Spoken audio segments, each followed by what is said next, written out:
Now, I'm very excited to welcome back one of our favorite and most knowledgeable guests when it comes to handicapping college football, and Mr. Kyle Hunter from HunterSportsPicks.com. You can follow Kyle on X at Kyle Hunter Picks. This segment is brought to you by Circa Sports. For the best football contests in all the land, please visit CircaSports.com/contest for over 16 million in guaranteed prizes. Get in Circa Millions and Circa Survivor. Kyle, man, the last time we were on this show together, it was March Madness. I look back and I'm like, oh, it was March 26th. So how did your spring and summer go, my man? Well, man, it's great to be back on here with you again. And we always have a lot of fun breaking down these games and teams. It was a good March for me, and it's been a really good baseball season. So I have no complaints. It's always the grind, but looking forward to the football season. Baseball's gone really well for me. 60-27 in baseball so far this year. So I'm gonna be lower volume on baseball here through the end of the year because things can get pretty weird late August, September. They're calling up different guys. Things can be a little bit tricky. So you don't want to follow my plays if you think you're going to get a ton of bets here the rest of the way. But I'm going to try to go quality over quantity if I can. And we talked March Madness the last time, and I think that went well for both of us. And we've had a nice run here. So let's see if we can have a good college football season as well. Oh, absolutely. Quality over quantity is the most important thing because there's a certain part where your quantity just eats into your profits. So I love what you said there. And my approach to baseball has been low volume the last 2 years, and I've been profitable the last 2 years myself. I see you up in the leaderboards, which is awesome. You're like out of the very top. So huge congrats to that, man. I'm a little bit under you, but hey, I'm trying my best to catch up. So, but at the same time, I'm not going to be throwing a ton out there either for baseball. It's going to be kind of fewer and far between, focusing a lot on college football, focusing a lot on the NFL now that it's finally here. But man, so whenever Kyle comes on, you know it's about here, and I'm real excited to talk to you about it, man. But what's more important, really, is what you're doing, a charity, and I think that's awesome. And I remember you doing it last year. And it seems like it's really grown. Can you quickly explain about what your charity is and how it's going? Yeah, absolutely. Thanks for giving me a chance to talk about this here. This is the third year I've done it, and it's grown a little bit more each year. This is the biggest one so far. It's fun. It gives me a little extra work, which sometimes it can be like, why am I giving myself extra work? But it's a lot of fun. It's a great cause. There are 3 places that we're donating to: Make-A-Wish, which is fantastic; Wounded Warriors, obviously another fantastic one; and then Habitat for Humanity, another really good cause. $60 donation to Make-A-Wish, Wounded Warriors, or Habitat for Humanity. And then you can get on my list to win totals, futures, every single play as soon as I make them. All you have to do is donate that. The details are on my pinned post on X or Twitter there. So you can find out how to go about that. If you have any questions, you can DM me at Kyle Hunter Picks or send me a message, Kyle@HunterSportsPicks.com by email. But the goal with that is to give back to good causes and try to make some money with the season win totals in the process. The last 2 years, we are 12-3 and 12-4-1 on those bets. So hopefully we have another really good season. And Kiev, I have to tell you, I was looking at this here just a few minutes ago to see what we're at as far as the donations. We are just barely short of $5,000. So like $120 some off or something. So I would love it if we could get a couple more of those just so we can top the $5,000 for the first time ever. Oh, man. Well, that is wonderful. That is such a great thing you do for the less fortunate, Make-A-Wish, just all these great foundations that you're donating to. That is, Kyle, that is just so great to hear. And that's just more reason, not just winning all this money, but more reason to get involved with what Kyle's doing over there. So huge props to that. But another thing that you like to do, and it's not here yet, you're a great election capper. Me and you have talked, obviously, in the past elections, and we've had to place a few things for each other in the past. But you know what? It's so cool that you know so much about it, and you always seem to make money betting these elections. Now, we don't get partisan in these things. We don't want to hear crying on either side. We know how the country is. It's split, and it's just not what Kyle gets into or myself. But the fact that you can bet elections and make money, we don't care about the winner when it comes to our money. We care about the bet. So can you tell us a little bit about what you do for the elections? Yeah, absolutely. I completely believe, Kiev, that betting on elections is far easier to win money than betting on sports.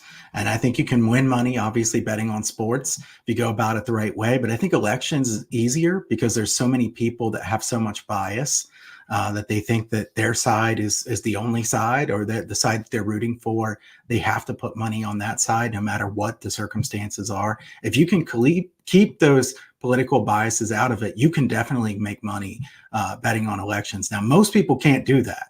And that's the trick here, is most people can't do that.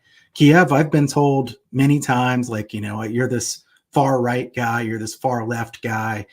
It's amazing. Like, if you give some kind of prediction, somebody thinks that's who you are, that's what you are. Neither is true.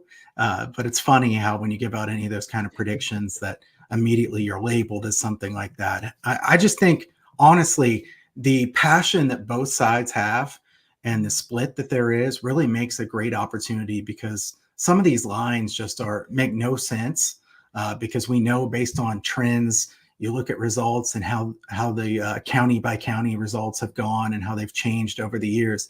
You kind of already can project what's going to be coming. And then when those election results come out, Kiev, you know this, I've told you before, some of the ways that I make the most money is on election night, just live trading the election. That's really the best, because if you put out some of the results from a county that you know is going to be liberal or conservative, but everybody else just sees, oh, the top line, look, Republicans ahead by this much, the Democrats ahead by this much, we have to go bet it. There's plenty of counties that are going to come in and be completely different than what's already out there. So you have to keep perspective and see what's still to come. I think that's where the single best money is, betting elections. But in general, I do think that elections, if you can keep those biases out, it's a great opportunity. No, absolutely. Keep those. I remember you laying some serious juice, and I think it was New York, and it's just like, this is just a guaranteed winner. I'm sorry, that doesn't matter. You got me involved a little bit on that one too. It's just, I mean, when you know it, you know it. There's just not enough juice that can be made. It's like, is the sun coming up tomorrow? Yes, the sun's coming up tomorrow. It's almost kind of like those situations, which is awesome. Real quick before we get off election, is there any polls that are better than others that you know offhand? Yeah, and I think, real quick on that point, the thing to keep in perspective is, you take like a New York or a California, and somebody, we already know what's going to happen in those states. This is not like a football game where somebody could fumble the ball and somebody's going to run it back for a touchdown or something like this. We already know what's going to happen. So laying a decent amount of juice is something I'm more than willing to do in elections versus, betting on sports. There are a decent amount of people who, love to lay minus 300 in Major League Baseball. I don't. I never do that. I'm not going to do it, because anything could happen in one game. I think it's completely different in the election. Now, as far as the polls, many polls are not really that accurate. And I think most people have kind of figured that out. Kiev, I know you know the state of Wisconsin well. So remember, there was a poll out right before the last election that Biden was beating Trump by 17% in Wisconsin. That was an ABC News poll, I believe. And he ended up winning by less than 1%. So they were off by more than 16%. Not very good. If you're in the business of running polls, you don't want to be off by more than 16%. It looks pretty bad. There are some states that they have more trouble polling than others, and Wisconsin's definitely one of them. Virginia is one where it seems like, the Republicans think they have a chance. The Democrats always win there, at least on the federal level. And then the same has been said in Wisconsin. Usually they're extremely far toward the Democratic side, and it really has been a 50-50 toss-up here the last few elections. So I think that you have to be really careful. As far as good polls, I'll just give you a quick list. I think that Quinnipiac University polls are pretty good. Quinnipiac because they're a college basketball team we talk about. Bet on them, Kyle. It's a throwback moment. Here we are. But yeah, they have some good polls, both state by state and nationally. Emerson's a good one that has national polls as well. And Mason-Dixon does state by state polling. They don't do too many of them, but I always pay attention when they do because they're so good at it. There are lots who struggle, and I think if I tried to say the ones that are bad, Kiev, we'd be here for too long. So I'm gonna say the ones that I think are pretty good. And in general, like I said, you have to know which states. You can even go back to past elections and see what did the pollsters say versus what were the results. And sometimes you can just see that there's quite a strong trend toward oversampling Democrats or oversampling Republicans in certain states. Yeah, and that's a great point. It's almost like cappers. It's like we want the accurate cappers. That's why there's capper reviews. That's why you see your name up there. You can talk about cappers, lots of cappers that are on Twitter and just boast all the time that are not even close. There's a lot of bad, but at least you gave us the three good ones: Quinnipiac, Emerson, and Mason Dixon. So it almost kind of correlates with that. Let's talk about the good and not the bad. I love that. So we'll keep in mind that, and we'll talk more about elections come October here when it's nice and hot. Not that they're not texting me 20 times a day as it is, but I can just imagine what it's going to be like in October. But that's when we're going to go try to make some money. Let's move on to college football tempo changes then, Kyle. And when I have you on, I work extra hard. I'm like, man, I got to make sure my information's good because Kyle's coming on. I got to impress Kyle. So I spent a lot of time last night and this morning kind of coming up with this. And I'm thinking I'm going to be off on a few, but we're going to run that. I'm gonna run that by you, and maybe there's one I disagree with you, but I think we can kind of just talk about the new coach hires and where they're at, and if you think it's going to be a little bit faster or slower. Now, we don't got to go over every coach hire because I think a lot of them there's a lot of continuity. I mean, there's coaches that have been promoted, because some of the coaches left, right? So we don't have to go over that, but I'll start with Alabama here. I think, Kalen DeBoer coming on in, Nick Saban, they've been fast before. It's just that last year wasn't that fast.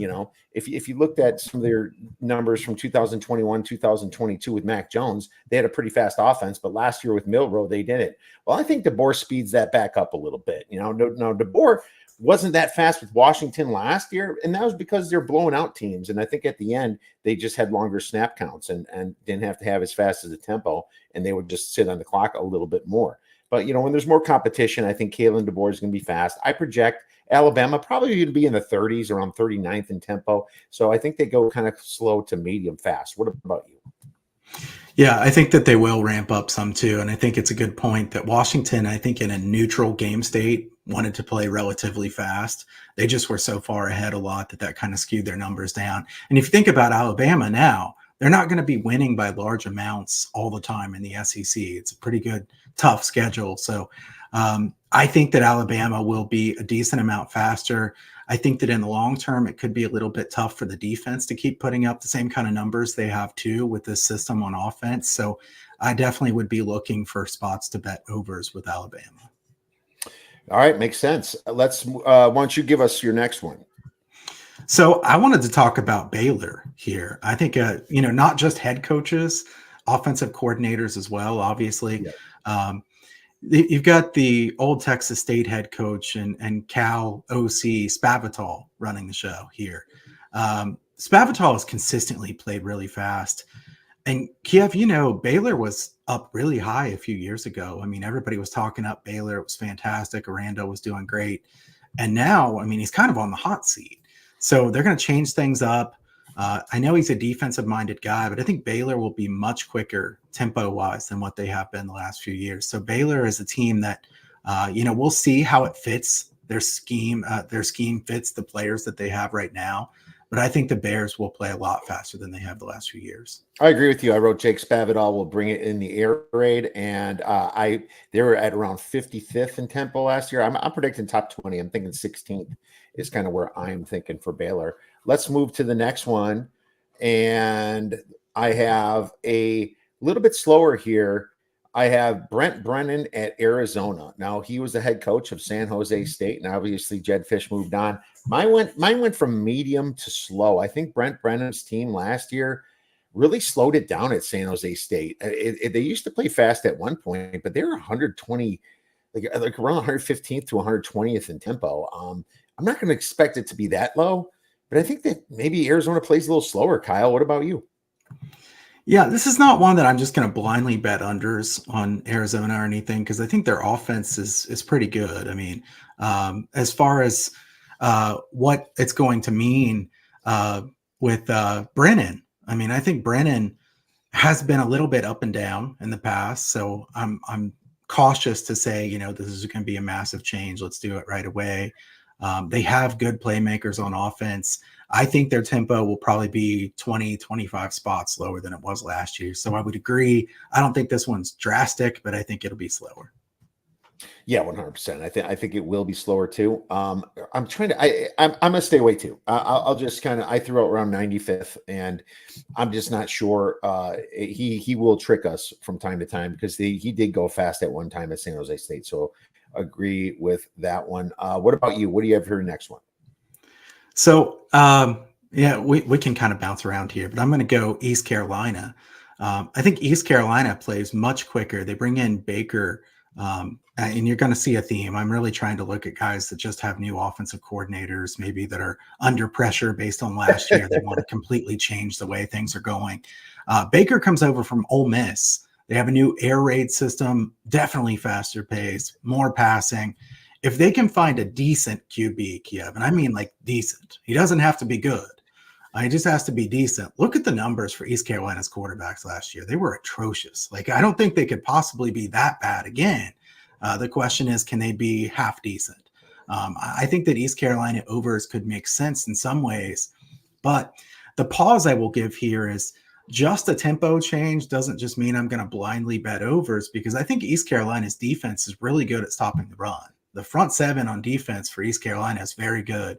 So I want to bet overs with East Carolina when they're playing pass-heavy teams, because I think their secondary is their weakness on defense. So in my notes, I have that I think they'll be significantly faster than last year. And I want to bet overs if they're playing a good passing attack.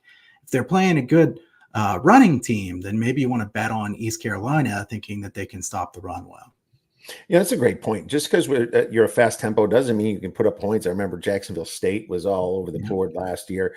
There's a lot of teams that, if they play fast and they can score points, that's kind of where you're at. And if they have usually a bad defense, you're thinking about Lincoln Riley, right? And guys like that. But yeah, I have East Carolina as one of my biggest ones with John David Baker coming from Ole Miss. I predicted 8th from 50th last year. So I completely agree with you. But at the same time, like you said, if that defense is so good, that could force some unders. Look at Florida State last year and how good their defense was, right? With that coach that came from Memphis, obviously. That defense was so dang good that you couldn't sniff it over. And especially you have to remember, Kyle and I talked about this big last year. We had that rule change last year where the clock stops until 2 minutes. That was a big change. And obviously that's going through this year too. So keep that in mind. Very good chance with it. Teams with defenses can really shut it down. I'll move on to the next one. And I have Boston College. I think Bill O'Brien should speed them up a little bit. Obviously, he was the OC at Alabama before he was at the Patriots, and that's when they were going a little bit faster with the Mac Jones. Alabama was 12th in plays per game. I expect a faster tempo, probably ranking around 20th this year for Boston College, Kyle. Boston College is one that I wasn't sure what to do with. I think that Boston College kind of has an identity problem. I want to see what they're going to do. Kiev, they've been a team that wants to run. They have great offensive lines. That's kind of how they win games. They don't have that same strong offensive line. Castellanos, I'm not really sure how you pronounce his first name, but he's definitely a good quarterback, but I consider him a good over quarterback because he could throw a 60-yard touchdown. He also could throw a pick six. So I do think overs are the way I'd want to bet Boston College. I don't know if they'll play quite as fast as what you're saying, but I think that overs are the thing that I'm looking for there for Boston College. Yeah, 100%. I'm looking at them too. We'll see if that defense shows up, but I'm looking at what they've been in the past. I'm going to say no. Well, your turn to give us one. Yeah, so I'm going to go here. We've been saying faster, so I want to say one that I think is slower. Northwestern. I want to get your input on this one too. You know the Big Ten really well. This is a conference that's near and dear to both of our hearts. It's getting bigger and bigger by the day, obviously. Northwestern brings in Zach Lujan from South Dakota State. I think it's going to be a slower tempo. They haven't really said for sure what they're going to be, and this is one that I want to be ready to adapt to. But Northwestern has consistently played fast the last few years. They haven't been good on offense, but they play really quickly. If they play that slower tempo and run the football as much as it looks like they really want to, because in the past, that's what he's done at South Dakota State, is it's been a really good running game. If they want to run the ball that much, play slower, this is a team I want to look to see if there's some under chances for. And I think both of us would agree Northwestern, I mean, how did they win so many games last year? They had such a poor offense, terrible special teams, and yet they win as many games as they do. Obviously, credit to the coaching staff, very good coaching staff. But I think Northwestern will play slower, and I'm going to look for chances to take some unders with them. Well, with Cam Porter there, they definitely have the running game. And I think the way they try to win is to suck you up. And it was weird that they ranked in the low 50s in average possession length. I think it would benefit a team like that to play slower and try to shorten the game so they can, get a couple scores, get a couple turnovers that go their way. I mean, that's what happened last year. If you look at the outlook on this team, it's not good, but their schedule certainly gets hard now with the addition of, the Washingtons coming out. Now, Washington's obviously in a down year, but, now the whole Big Ten's opened up a little bit. They get Ohio State this year. They get Wisconsin, at least at home. They're at Michigan this year and at Iowa this year. So the schedule can be a little bit tricky there. I suppose they should be playing slower unless they're getting beat by a lot. And that's my only question, Kyle. If they're getting beat by a lot, they have to kind of speed it up. Maybe a good live betting team this year. But I personally didn't have them completely pegged to go slower. So I'm going to look a little bit deeper into that now that you brought it up, see if they do go a little bit slower. I'm going to move on to Georgia State. You have Del McGee there, and he was an assistant head coach at Georgia. So I think just being that, he was at Georgia and he's got a defensive mind. You know how Georgia State played last year, Kyle. They're pretty fast. I think they're actually going to go down to medium slow this year. I think they're going to go around 76th in tempo. And Georgia State, if you look at what they did last year, they're more in the low 30s in tempo. So I think this is a pretty significant speed change for Georgia State, Kyle. Yeah, this is one of them I had too. I think that they kind of have to do that too, because he's in a really bad spot. Like, he got hired late. They don't have the talent that a lot of the teams in the conference have. So it would only make sense to slow down and try to do the best you can to keep a game lower scoring. So although they haven't said, hey, we want to stall, we want to have low scoring games.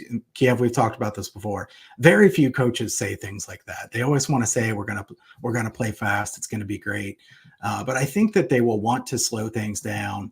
I think that while they don't have a good defense, they don't want to get into shootouts either. So their best chance is going to be to play slower, try to play keep away a little bit. All right. Well, you're next. All right. So next for me is Marshall. Marshall has been kind of back and forth. The Thundering Herd, they have been relatively fast even in the last few years, but this isn't necessarily a massive pace change as much as it is a schematic change. They want to run the air raid now. But what confuses me about this, Kiev, is they really don't know who the quarterback's going to be. And they've had trouble, it's like, wait a minute, he transferred in. He's not going to be here. Never mind. Is Pennington going to be the quarterback? Should we get somebody else? It's really interesting to have a team that is fully committed with, I believe his name's Deggy there at offensive coordinator, that wants to run the air raid, but they don't really know who the quarterback's going to be. So I'm kind of low on Marshall just in general because, I don't like the situation of who's going to be the quarterback, but we're going to sling it around all the time. I think they'll play fast. Their defense is good. Their defense isn't as good as it was a couple of years ago. Marshall's kind of in that middle of the pack, and the Sun Belt's pretty good. I mean, we know the Sun Belt, there's some good football played there. This is not CUSA or something. Sun Belt is pretty tough. I think that Marshall will play fast.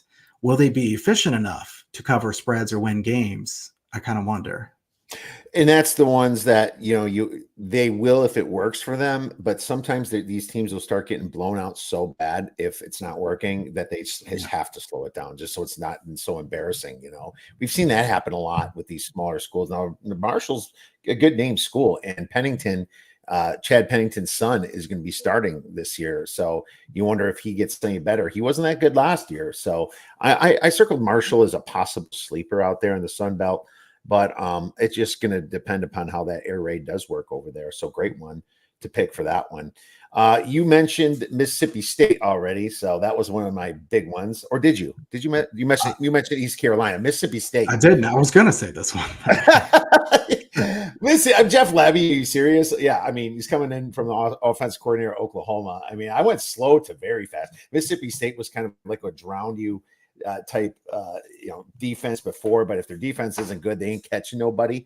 And they only really played really well in their egg bowls the last few years. I think that Jeff Labby over there is going to change some things, and they're going to go very fast. I have them projected all the way up to 8th in tempo. If the books can't catch up to this, jump on it quick, because this is one I have circled to kind of look at the first couple of weeks, Kyle. Yeah, I agree. I'm pulling up Mississippi State's schedule just so I can see the rundown, because Mississippi State, to me, looks like a team that could look really good against the weaker teams. They'll be able to run up and score quite a few points. But then as soon as they get against the better teams, they could be a good fade, because they're going to try to play really fast. I don't know that they can be efficient on offense. I don't think they have great skill position players. Do they have great wide receivers that are going to be able to take advantage of SEC talent? Probably not. They'll probably look good to start the season. They play Eastern Kentucky to start. Then they play Arizona State. Arizona State's not any good either. Toledo. Then you get to Florida, Texas, and then at Georgia. So things change really quick there for Mississippi State. I think you could bet some overs early in the season, probably make some money, and then you might want to look to fade Mississippi State when they play the tougher competition. Yeah, right when Florida hits. Florida, even though they have the hardest schedule in the league, still a pretty good team there with Graham Mertz. At Arizona State, Dillingham, the coach. Yeah, if that over is not set at 70, you got to take a look at it. I haven't looked at it yet, but I mean that week 2 game, it could be very big for an over on this if everything comes to fruition. But you have to also know that Mississippi State is a completely brand new offense with Blake Shapen as the quarterback over there. So there's just, I have a big question mark over them myself. Some people are high on them. I think their win total is listed around the 5. So we'll keep our eye on the overs for Mississippi State. What do you have next, Kyle? Let's go to Pittsburgh. They bring in Cade Bell to run a spread up tempo offense. The defense used to be good at Pitt. We know that Narduzzi is a defensive mind, a defensive guy. And Kiev, I could probably take too long if I get fired up about something like this. But let's be honest, Kiev, they had a really good offense. Remember Kenny Pickett? They had a good up-tempo offense. And then they get rid of the OC, who was doing a good job, and say, let's go back to running the football, playing really slow, try to win games that way. It didn't work. It just flat out didn't work. They couldn't win that way again. Now they go back to playing fast, trying to spread people out. I'm confused as to what's going on here at Pitt. I mean, the identity is not very clear, and probably Yarnell going to be the quarterback for Pitt, not a proven good quarterback by any means. And like I said, the defense used to be good, is not good now. I considered under 5.5 for season win total for Pitt. I didn't end up betting that, but I think that Pitt could be a good fade in some spots, because if they want to play fast, they don't have the defense that's what it used to be. And I don't think the offense, though they're going to play fast, efficiency is the key, not just how many plays you can run. Another good point. Another question mark team similar to the last Mississippi State. Cade Bell averaged 37.5 points per game at Western Carolina. I projected the tempo in the 40 from 67, and I might even be a little bit low on that. It might even be a little bit faster. So we'll definitely keep an eye on that. I'm glad you had that, because hey, I had that one as well. Next one, let's go with we talked about like a lot of fast ones. Let's go to slow one again. Derek Mason at Middle Tennessee State. He was the DC at Oklahoma State, but we don't remember him for that. We remember him from being the coach at Vanderbilt, and he was not fast, and he was more of a defensive minded guy. He's a defensive guy. He's not going to want his offense out there making his defense tired because they go 3 and out in like 20 seconds, right? He wants them to slow it down, in my opinion. I think Rick Stockstill's done, and he's gone, and I think that whole vibe of his offense is completely kaput. I actually project them all the way down to 94th in tempo this year. I won't be shocked if it's slower, Kyle. Yeah, I think about 100th is where I'd expect them to be here this year. The thing that's interesting to me is I feel like their best player on offense is Vattiato, their quarterback, but Mason probably wants to run a lot. So what's going to happen here if Middle Tennessee can't be efficient in running? I don't think they have the offensive line to push people around, at least at this point. I think that's kind of what he wants to do.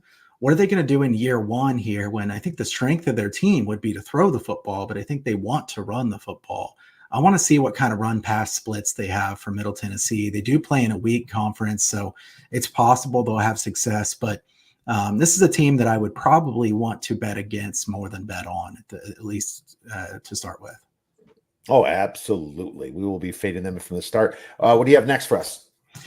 All right, so let's do San Diego State. I know you had to have this one as well. This might be like there's like flashing red lights. If you miss this one, you failed the test completely. Aztec Fast with Lewis is going to be a massive change. I mean, San Diego State, Kiev, we know what they've been the last decade or whatever. They win with defense. They don't play fast. Their offense has been terrible. They haven't gotten good quarterback play in a really long time. Now, I don't think that they really have the playmakers to be amazing on offense at the beginning, but I think that Lewis is a fantastic offensive coach. I think he will do a very good job with San Diego State in the long run. I think it was a bad move to get rid of him for Colorado, frankly. And you don't have to get in the comments and bash me for saying something negative about Colorado. I don't hate Colorado, but yeah, man, those Colorado fans, they are fiery.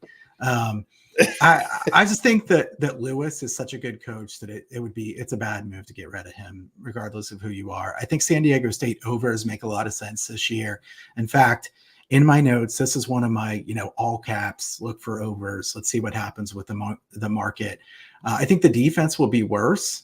I think the offense will play so much better. They're going to get so much faster. They're going to get so many more possessions that unless the odds makers make a big change, I think the overs will have value.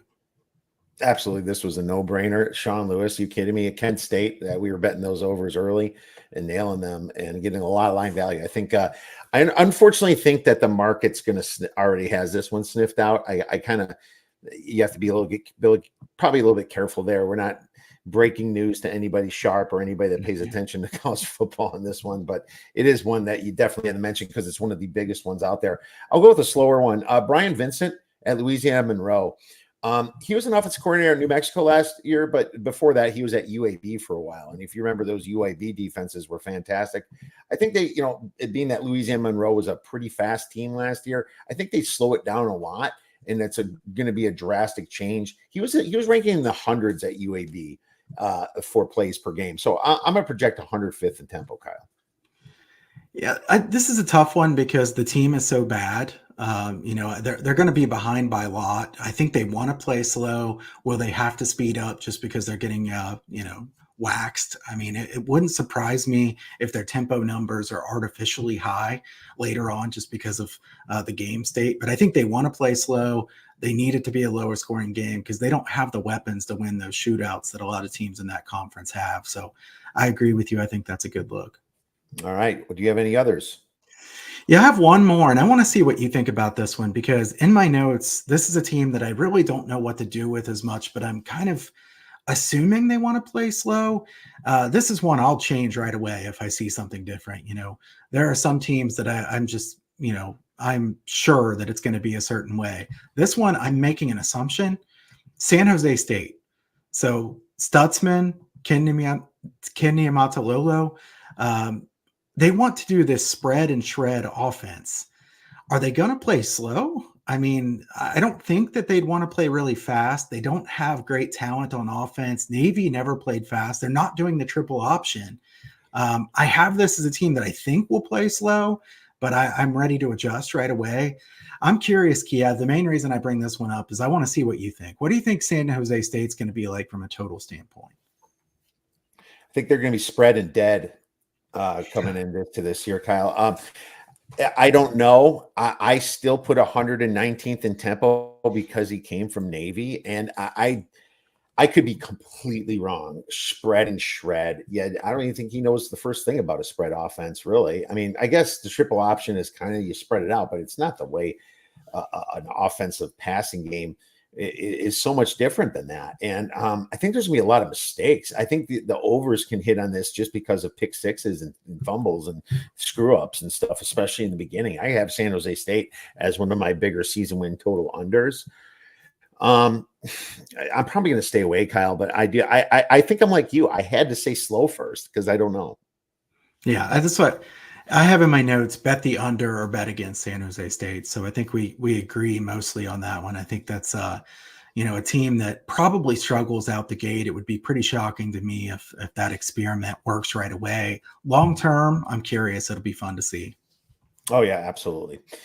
So I'll give you one more too. I suppose that this one's good, and this is correlated with San Diego State. Bronco Mendenhall going to New Mexico. They were slow last year, but I think they're going to be super slow now. I think he's just going to get it going. He's going to grind it. They're going to stink it first.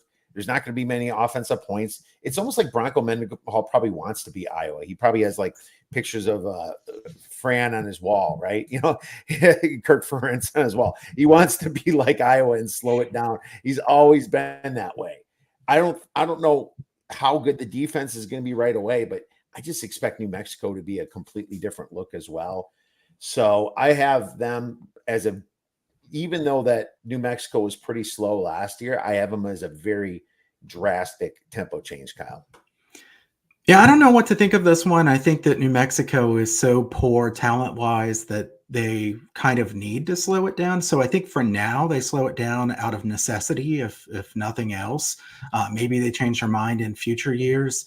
I think Mendenhall is a really good hire for that team. I mean, honestly, kind of surprised he took the job because that's a really tough job.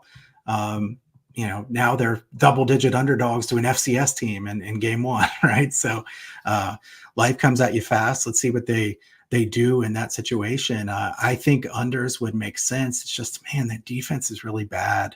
I'm not anxious to bet games, bet anything for New Mexico right away.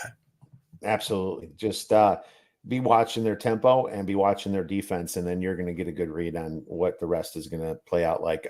Kyle AA's got a question, and he had commented before. He wants to know about the better teams, the depth. Like Georgia's got a ton of depth. Ohio State's got depth. Oregon's got depth, right? Do they take a lead and put in their backups to avoid injuries as the season will be longer than ever? So you're thinking strategically, and I love it. I love the fact that you're thinking strategically. Do coaches even think about it that much, or are they just so wrapped up in the gameplay itself? They just, it doesn't compute. I'm going to say not drastic enough until later in the year. I still think they're going to kind of just play as they go, make sure they win. Maybe in the beginning of the fourth quarter, it would be I suppose it'd be middle fourth quarter when they used to do it, Kyle. Probably like they're up by 3-4 touchdowns, maybe a little bit more towards the beginning. But I think the first half over becomes more important in these situations, Kyle. Yeah, I think this is a great question. Thanks for the question. I think that the 12-team playoff does change the way people should think about it because you don't have to be in the top 4 anymore. You don't have to be top 2 like you were years ago. You just have to get in the 12-team playoff. So if you're a banged up team that's really good, you have less motivation to run up the score. I mean, maybe unless you're like James Franklin, he just runs up the score no matter what. But the teams like Georgia, Ohio State, Oregon, these types of teams, in my opinion, I think we want to revisit this about maybe middle of October or something like that. Hopefully we can talk about this again then, because I think there will be a point when they're laying those big numbers, like you say, Kiev, that they probably do start thinking, do we really need to do this, or should we wait and try to be ready for the bigger games ahead? I do think there should be a shift in mentality. Some of these coaches don't think that way. I think some of them will. Let's find out who does and then try to isolate those teams. It's a great question. We'll table that for, I'll write it down. and table that for later in the year just to kind of see how it's working out. So, yeah, we'll see if these coaches think more strategic, especially mid-season, coming on in. Let's go to, and by the way, I'm going to have an article posted out probably by the weekend, actually, and if not Monday, on all these tempo changes and even the coaches that have small tempo changes that Kyle and I just did not cover. So I'll have that out over at the Odds Breakers, and I wrote a few down that Kyle mentioned that I'm going to be adding with credit to Kyle. Let's go to season win totals, Kyle. And I've been talking about these quite a few times in our last few months here, but I really want to hear what you have. And now Kyle's not going to give away all of his, obviously, his big ones he's going to have for his charity donations and that wonderful system that he has for charity. But let's just kind of go conference by conference, see if you like anything right now at the current number, starting with the ACC. Anything in there currently that you entertain? ACC, yeah, definitely want to look at what the lines are now, because I don't want to do the past post of, hey, this was a great number. I mean, that doesn't help anybody. Right. ACC at this point, I like Stanford over 3.5 some, but I think the juice has gotten a little out of control at a lot of books. So it depends on what kind of number you can get. Maybe if you minus get 160 at DraftKings. Yeah, and I see minus 190 some places. That's just out of control. No way I'd take that. I think I'd take it at minus 150 or better. I don't know that that's out there now, and I don't see any others that stand out to me. I do like Duke under. I took Duke conference games under, conference wins under 2.5. Yeah. So Nice. I think that's probably my favorite is Duke conference wins under 2.5. The juice has gone up on that too. So I definitely shop around. But that's probably my favorite here. Duke conference wins under 2.5 because they have an easier non-conference. But yeah, it's minus 190. I mean, it's like, why don't you just move it to 2, and then you'll still have minus 120, minus 130. I think it's like 70 cents between these half games, I think there probably are some 2s out there. And if you can get like 2 at a flat number instead of minus 190 for under 2.5, you should do that. Yeah, Duke without Elko there, and they lost everyone. They'll definitely be struggling. Let's move to the Big Ten then, Kyle. Anything you like in the Big Ten?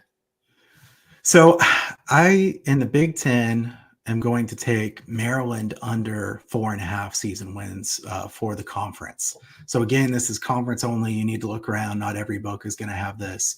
Loxley's teams usually play well early in the season. They don't play well later in the season. I think under 4.5. I saw minus 155, I believe it was. I know that's quite a bit of juice. You could take under 4 at even money or even a little bit of plus money if you prefer. I do think it's worth laying some juice on some of these. So I'm curious what DraftKings has here now for Maryland. 4.5 regular season, conference season, 4.5 juiced at under minus 160. See, Kyle, you move the lines too much when you bet them, so that's a problem right now. It does happen some. It's been unfortunately kind of easy to move these lines too. So, but I think under 4.5 minus 160 is not a bad bet. Honestly, I think that they don't really have a passing attack. Talia was pretty good. I don't think they have that same passing attack now. Can they just line up and run it on everybody? I doubt it. Yeah, I doubt it too. I've already given out these, but I'll just stick to my Indiana over 5.5. I'm not sure where it's at. Yeah, it's still at minus 170. I mean, they basically became James Madison, and James Madison was better than over half the Big Ten teams last year. Why would you not do that, especially when they have a pretty easy non-conference? Kirk Cincinnati comes in with about 15 to 18 transfers, Kyle, and he's not grabbing the bad kids. He's saying, "Hey, kids, you want to come to Division Power 5 football?" They're like, "Yeah, let's go to the Big Ten and beat up some teams." And not only that, they get a pretty favorable schedule, being that they were those East teams in the Big Ten that now aren't guaranteed to play the big 3, Michigan, Penn State, and Ohio State, and of course Michigan State when they're good. But it certainly opens it up for them. So I am with you on that. So any comments on Indiana? Love Indiana over. The only reason I didn't say that is because the juice has changed so much from the time I bet it. So I think maybe you and I had a role in that one going up. But I think Cignetti's fantastic. Kiev. I would also look to bet Indiana against the spread game by game. Yeah, absolutely. I'm excited for Indiana this year. And with all the transfers now, it's not like a team. it's not like a new team takes to gel. It's not like, oh, there's a brand new recruiting class. It's going to be a while. No, these guys played football. They played college football. They played for Kurt Signetti already. So I am pretty bullish on Indiana. Let's move to the SEC, man. How about the big old, bad old SEC? What do you have for anything in that conference? It's kind of on brand for me, Kiev, but I don't like anything in the SEC. I don't think I made a single bet in the SEC. I usually like the smaller ones, that some of those ones that everybody else overlooks, but I don't like anything in the SEC. Oh, you grump. I took Florida over 4.5 just because I think it was disrespectful. Yeah, Graham Mertz, his completion percentage was 72, 73%, but his ADOT was only 6.4 or something like that. He had one of the lowest ADOTs in the whole industry. But it's the same thing, they're kind of playing with house money right now. Kind of like nobody's, nobody believes in them because they're scheduled. They get to hear that all year from everybody. And, these kids are still touted recruits and very, very good NIL money in Florida. I think maybe Graham Mertz does have his big year finally. I think he got rid of his yips last year. He used to have them at Wisconsin.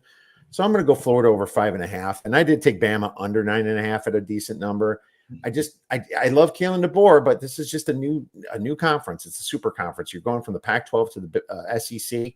You get a little bit of a honeymoon too, not much because it's Alabama, but that I'm not a big Milroe guy, and I think that defense is going to take a big hit from what it was last year. I kind of blew over the Big 12, Kyle. I forgot to mention the most competitive conference in football. What do you have in the Big 12? Yeah, Big 12 is going to be fun this year. I'm looking forward to Big 12. I think it will be very interesting. Big 12, I've seen several of these lines move again, so I'm just kind of looking as we go here. I'm going to take Arizona State under 2.5 conference wins here as well.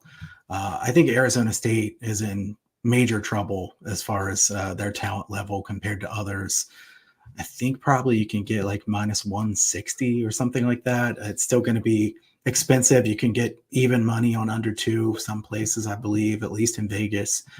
So Arizona State conference wins under. I'm kind of going to the conference wins more because these are not as widely seen as the others. So we have to kind of go under the radar when we're this close to the season. Without a doubt.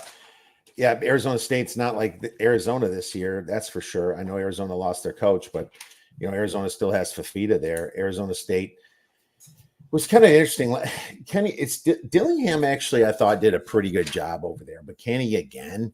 I feel like this was just a team that was kind of left with nothing themselves. They're changing their quarterback out. I think it's going to be Sean Leavitt or Sam Leavitt is their quarterback.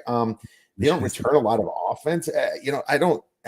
This is a team that I wasn't able to get a lot out of it. And it's funny, I live in Arizona. I probably live about 25 minutes from campus. And I can't even get a lot of information on the Arizona State Sun Devils. But I will say that under 2.5 is kind of hard for me, Kyle. It's minus 125. I think I disagree with that one. And I disagree with it because I think the Big 12 is just, there's nobody that are that high up top. And there's about Arizona State's not one of the 12 that I make a case to possibly be in the championship game, but I could see them winning against Kansas at home, at Cincinnati. I could see them winning BYU at home. Arizona is a rivalry. They'll probably lose it, but Arizona lost a lot of guys to Washington. I see 3 wins, so slight disagreement for me.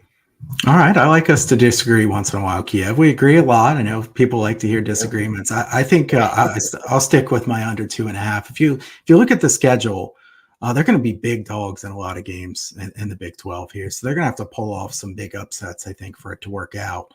Do you think that they can beat BYU at home? They're probably favored in that game. Do you think they can win a game like Kansas at home? Can they beat a UCF at home? I don't know. I mean, I think UCF's pretty good. I think they're going to be a double-digit dog a lot here. So I'm sticking with my Arizona State under 2.5. This will be like a bragging rights bet here for us. I think so. We're going to remember this one. And at Texas Tech, maybe there's just a few wins that are conference wins that could happen. It's all going to come down to this Arizona game. Watch, they're going to have 2 wins coming down Arizona. You'll be feeling pretty good about that one, Kyle. I'm sure you will. But if that's the case, I can just take a money line bet in there on Arizona State. There you go. Anyways, let's move on to the next conference. We already covered the SEC. What do I have listed here? Independence. What about Independence and the Pac-2, Kyle? I don't think I have anything on these. Yeah, nothing on the Independence or Pac-2. It's sad to say Pac-2, Kiev. I'm going to miss the Pac-12. The Pac-12 after dark. Fantastic stuff. So nothing for me from this. All right, Pac-12 -10, we'll say. Yeah. Yeah, it's really sad. I would just be happy as a clam if one of them somehow went undefeated and made the playoffs. That'd be great. That would be just wonderful. Okay, let's move on to the American Athletic Conference. Kyle, what do you have in the American Athletic? All right, so I like East Carolina. I talked about them earlier. You can still get over 6 some places. They went 2-10 last year, Kiev. So people are going to say there's no way East Carolina can win this many games. I think East Carolina can improve a lot this year. I still think Mike Houston's a good coach. They lost a lot of really close games. And East Carolina is not going to be a big dog in any game other than at Liberty. So they have a chance in just about everything. They play Norfolk State, Old Dominion. They play Temple at home. Temple is just awful. Navy won't be very good. They play them at home. I feel like East Carolina is going to have a big flip here. They played a really tough schedule last year. Very easy schedule this year. I like over for East Carolina. I'm so with you on that one. I took it. I think I get a good number at 6. The juice keeps going up. I love it. They have the easiest schedule, avoiding the top in the whole American Athletic Conference. How about Conference USA? Conference USA, real quick. I'll take Sam Houston over 4.5. This is way off the radar. This is on my brand for sure. This is Sam Houston team that looked horrible at the beginning of last year. But remember, they looked pretty good at the end of last year. They almost beat Liberty. I mean, this team was really playing well at the end of last year. They're well coached. Conference USA is ripe for the taking. Other than Liberty, nobody's very good. Jacksonville State is good. They're well coached. Western Kentucky is decent. They have liabilities too. A lot of Conference USA is so weak. I think Sam Houston's going to take a step forward this year. Well, my vacation to San Antonio, Houston, and Austin over the summer, I learned a lot about Mr. Sam Houston, General Sam Houston, but I didn't learn a lot about the football team, Kyle, so I'm not going to disagree or agree with you in that one.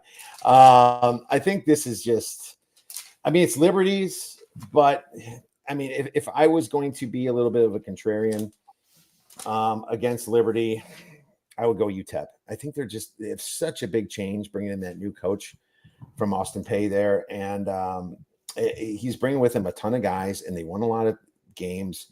Maybe they can just be super sneaky this year and get over 4 wins. You're bringing a team that kind of brings a lot of transfers with him, and they gelled. And I know it was FCS, but there's a lot of bad teams in Conference USA, in my opinion. So I took them at 60-1 to win it. And that means if they play like Liberty in the championship game, or it could be Texas State. A lot of people are high on Texas State. I have a fantastic hedging possibility. So that's what I'm kind of hoping for with UTEP. What about the MAC? The turn of the MAC, Kyle. Ohio under 6.5 was my favorite bet here. Ohio just returns next to nobody. They had Rourke, remember, and then the backup Harris, I believe it was, and both of those guys are gone. And they come in with Parker Navarro, big step down. I think that Ohio, too much turnover. The MAC is not a good league, but there's too many teams that are kind of moving up. You've got Western Michigan should be better. You've got several teams that are always going to be decent. Toledo, Miami, certainly. I think Ohio takes the step down from being in that upper class to slipping down. Now, their schedule's not too hard, so they probably still have a decent record, but I think under 6.5 is a good bet. All right. Yeah, I think Ohio does take a huge step back from what they were before with Rourke being gone. He was kind of like the soul of that team, and he transferred out now. So what team did he land on again? It's just where did Rourke go? Yeah, Indiana. That's right. Yeah, he's the one that's going to be. Yep, that makes me feel even better about Indiana. So yeah. Next one, and the MAC. For me, I think that Bowling Green, I think it's their year to make some noise. I know that I did go under in Toledo because Candle, I'm not a big fan of, Yeah. and he lost everybody. Daquan Finn went to Baylor.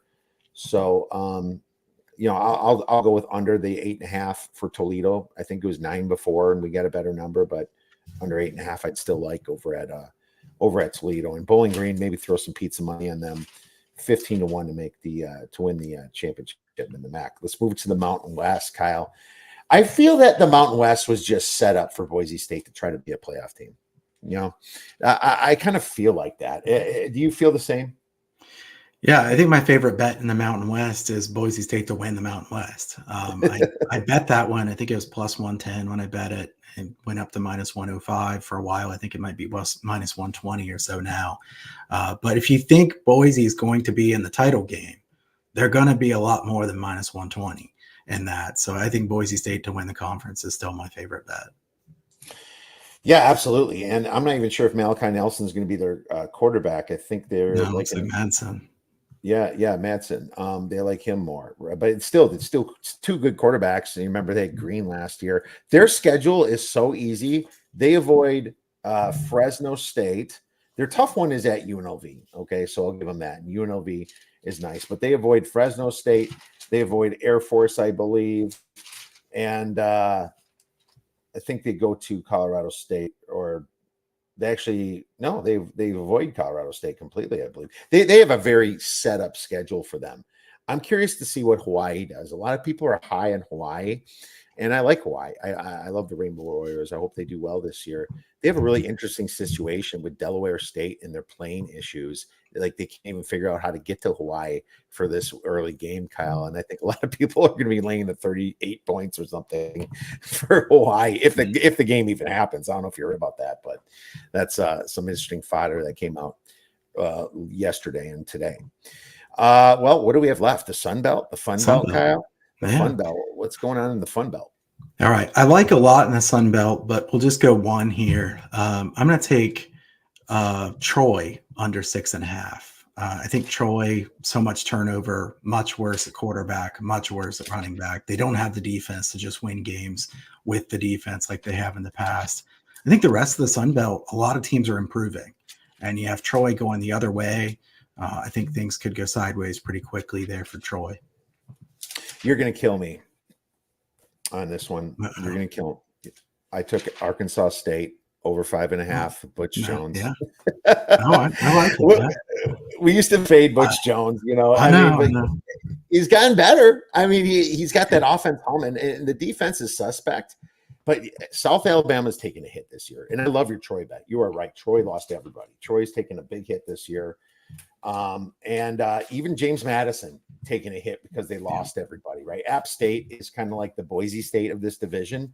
But if I can just get Arkansas State to the title game or something, you sprinkle a little bit and you can hedge out of it, that's one I'd be interested in. But I think this is also Appalachian State's division to lose. And Texas State is what I said before about conference. You say I meant for the Sun Belt. Texas State's actually a trendy pick for people that like the coach over there at Texas, CJ Kinney over at Texas State. And so I think that it's probably between those top two, but I'm kind of hoping Arkansas State can actually, make a little bit of noise this year.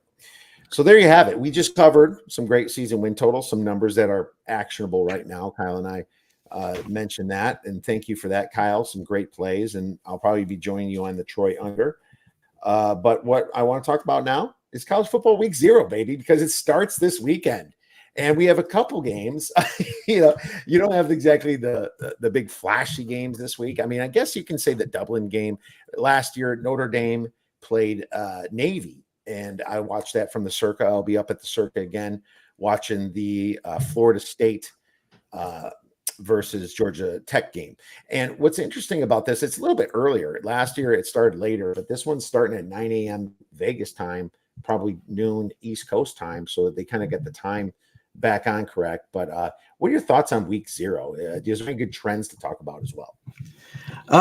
A couple trends I want to note here real quickly that are week 0 and week 1. I don't think there's really been enough from week 0 that you can just go week 0.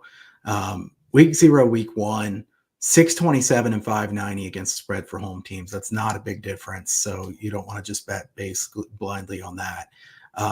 Totals, though, stronger angles, 56.5 or higher totals, 212 and 159 to the under since 2006. So really good, strong angle there. 55 and 31 to the under since 2020. So we've had some really good unders here in week one. The offenses take a little bit of time to get going. I think that makes sense. Opening totals of 65 or higher in game one, something that we're not going to see this week, but we are going to see for week one. So you can write it down. Remember that one if you're listening to this. Opening totals of 65 or higher in game one, 52 unders and 28 overs since 2006. And they're 17 and 4 in the last 21. So those high unders have been really good. From a side standpoint, nothing stands out. Nothing stands out. So high totals, you're looking towards the under basically in week 0 and week 1. The semis are playing Georgia Tech, and Kyle, I missed this because it was at 21, and then I was like, yeah, I'll wait a little bit. It was at minus 121 in the juice, and then that moved to 21.5, and that's the Georgia Tech team total. I wanted the Georgia Tech team total because, first of all, last year when they finally kind of got together, the whole year they didn't score less than 21 points, and they played at Clemson, and they played Georgia. They scored over 21 or more points against those teams. And I'm thinking Florida State, it's a neutral field. I know Dublin's Dublin. I looked at the weather. It's pretty good. Good rain, but mostly before the game. It's not supposed to rain during the game. It's a nice football weather, like 65 degrees. I was thinking Georgia Tech should be able to put up over 21 points, but a lot of the sharp money is on the dog here because this was plus 13, Kyle. It's all the way down to plus 10.5, and actually now plus 10 at DraftKings. So it's one of those that I'm like, oh, geez, I just missed out on the team total on this one. Maybe it comes back. I don't know. But actually, it's at 120. You can get at minus 127 right now at 21. 21 is kind of a key number, I think. So I don't want to do 21.5, but that's right now my lean for week 0. What about you? Yeah, you got to take 21 instead of 21.5. And I think there might be other books that still have 21. I'm going to look at that after we get off here today because obviously shopping around, vitally important. The weather in Ireland is tricky. And this is why I don't think I'm going to bet the total. Different sites say way different things. So who do you trust? Some of them say wind gusts of 30 miles per hour. Some of them make it look like it's not going to be bad. Now, this Aviva Stadium is covered for fans to where they won't get rained on if there's rain, but the field itself isn't protected. So I assume that means the wind doesn't matter as much here as it would some places because of how much it would be covered. But that's something to think about. I think the biggest difference in this game is in the trenches. Norvell's done a really good job getting the offensive line so much better at Florida State, and the defensive line still has a ton of talent. Georgia Tech's offensive line is very good. Their defensive line is not. I think Roydale Williams has a really big game here for Florida State. So if you're betting props, Roydale Williams over props or touchdown props might make some sense here.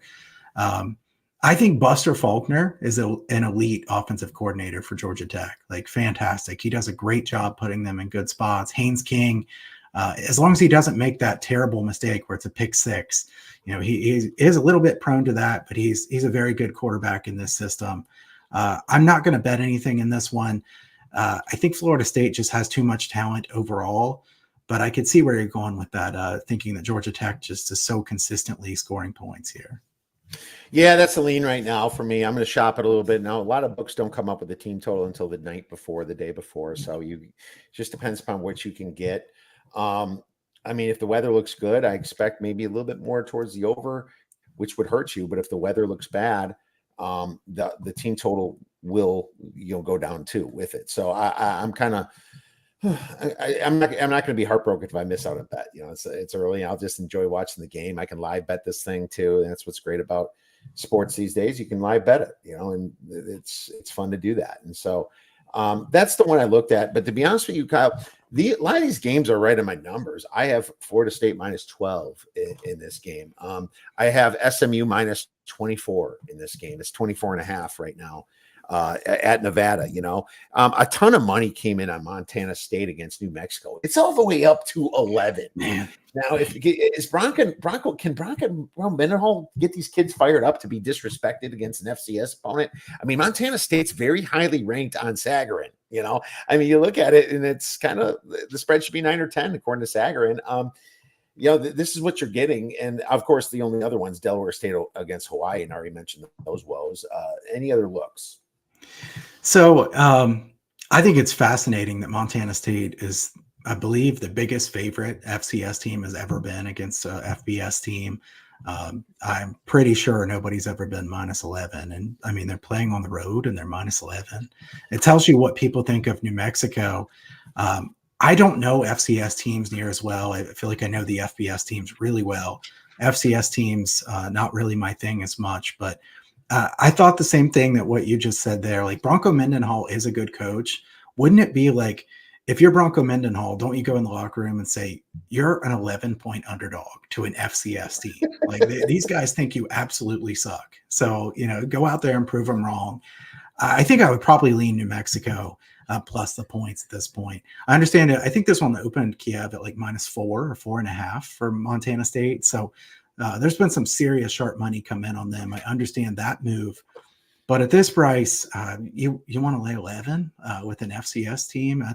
I think that's super hard to do. The other game that I would want to touch on here briefly. It's also in New Mexico. Yeah, I know. That's crazy. That's crazy.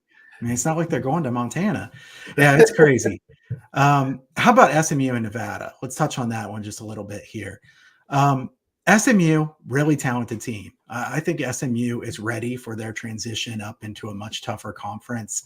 Are they going to be able to play with the best teams in the ACC? We'll find out. We won't really know the answer based on this game. Nevada is just one of the very worst teams in the country. There's no look-ahead spot here because they play Houston Christian next week. To me, Nevada may have made a good hire for the long term, but there's just hardly anything anybody could do to make this Nevada team win right away. I think my favorite play in this game, Kiev, is this SMU team total over in some way. Now, this one's not out there too much. I saw over 41.5. I think we'll probably be able to get 41 or 40.5 later in the week if you wait. The other thing that I think I would like here is an SMU first half team total when it comes out. Now, that'll be a lot closer to the game. I think that SMU can kind of jump on Nevada in a game like this. Nevada has Lewis as their quarterback. Chuba Purdy still hurt. Lewis has proven that he's not a very good quarterback. SMU's defense is going to get after him. Nevada, a couple of their best players, Davis Mallinger was probably going to be their best defender. He got arrested. He's out. I don't think that Nevada is ready to stop this SMU fast-paced attack. So I'm going to bet SMU team total it over in some way. I haven't done that yet, but if you want some kind of action this weekend, I think that could be a decent play. I like it. I can't trust the other team to score. Maybe they get right to 55 points, but it might be all SMU's 55. It could be one of those situations, man. We'll love it, Kyle. Great stuff. Really appreciate you breaking stuff down. It's been a long time. I always enjoy having you on, Kyle. Thank you so much. Where could our listeners get your wonderful information in place? Yeah, I can go over to huntersportspicks.com. I've got my early bird prices up right now through August 27th. So when you're listening to this, it still should be up, and the discounted prices by about $50 across the board. So if you want to get on board here this year, 156 and 94 the last 3 years in college football. Last year I did not do as well in college football. Hoping for a bounce back year. I had those 2 great seasons. Last year a down season. Always transparent, certainly. Put a lot of time into it. Looking forward to college football for the year as well as the NFL. And you can find the past for both of those together over at Hunter Sports Picks at a discounted rate there for the package of those two. Make sure you check out Hunter Sports Picks, and we'll be texting Kyle. We're really excited for college football and having you back on shortly. So everyone tune into that. Everyone enjoy the rest of your week. Really enjoyed having Kyle on once again. Make sure you get those plays, Kyle, put in. Enjoy all the games and go get some winners.